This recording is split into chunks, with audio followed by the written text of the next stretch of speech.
Hello, viola players. We are going to build on the D string notes that we've already learned by adding the notes that are on our A string. I have my music staff, I have my alto clef, and I have my D string notes. And we're going to go forward from there. Now I already have 4 beats worth of notes here, so I'm just going to draw a bar line to separate the D string notes and the A string notes. So there's my bar line. And now we're going from a line note. So we know that we're going to be going to a space note, but we've run out of lines. So our A is going to sit above the music staff, like this, and the stem is still going to go down and on the left. So we know that this is our open A, so we'll label it like that. Just a quick note on our musical alphabet.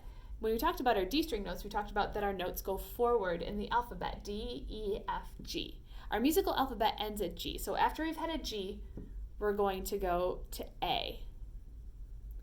All right, so let's build upon that.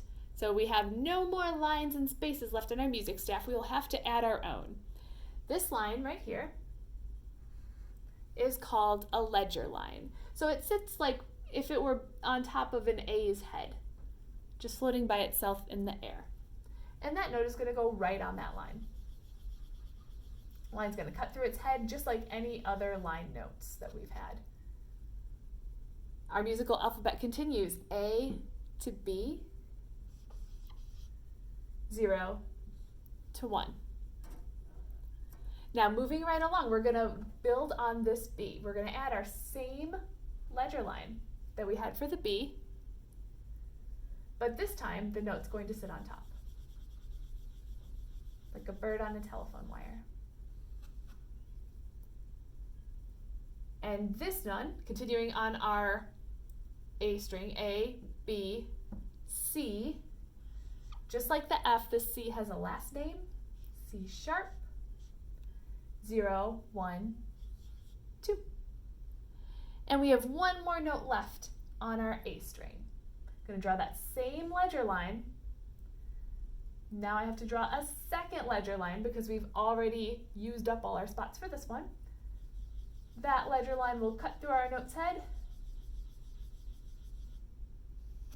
Stem going down, 0, 1, 2, 3, A, B, C sharp, D.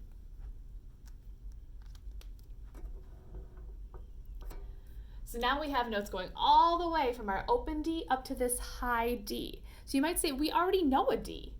Yes, you do. There's more than one D. So this D looks and sounds very different from our A string D.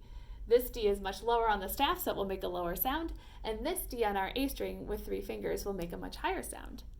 All of these notes together make the notes of our D major scale on viola.